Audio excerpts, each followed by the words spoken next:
আখের রস বা কুশরের রস কিভাবে তৈরি করে গুড় তৈরি করে আমি সেটা ভিডিওর মাধ্যমে আপনারাকে দেখাবো বা দেখাচ্ছি।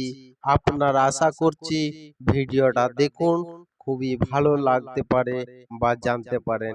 একটি এরকম পিনিয়ন মেশিন থাকছে, থাকার পরে যে তিনটা বেলনা আছে, বেলনার পাশে দিয়ে কুশর বা আখ ঢুকানো হচ্ছে, দিয়ে রসটি মানে খিঁচে বা চিপে বের করা হচ্ছে, সেটা এই যন্ত্র বা মেশিন দিয়ে।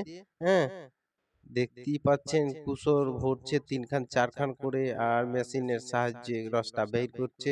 আর একদিকে কুশরের যে ছোবা বা ছোবা দেখতে পাচ্ছেন বের হচ্ছে, এই ছোবাগুলো আবার রোদে শুকাবার জন্যে নিয়ে যাওয়া হচ্ছে ভ্যানে করে।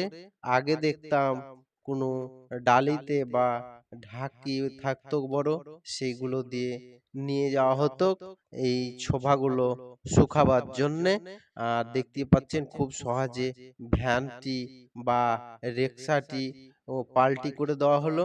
হ্যাঁ, তারপরে দেখতেই পাচ্ছেন এখানে করে যে বড় ধরনের একটি চুলহা বা আখ যেটাই বলেন না কেন, এই চুল্হিটা বড় ধরনের দিয়ে এরকম বড় একটি কাড়াইয়ের ওপরে রসটি মাপে মাপ করে, মানে টিনে 22 টিন কি 10 টিন লাগবে এরকম ঢেলে দেওয়া হচ্ছে।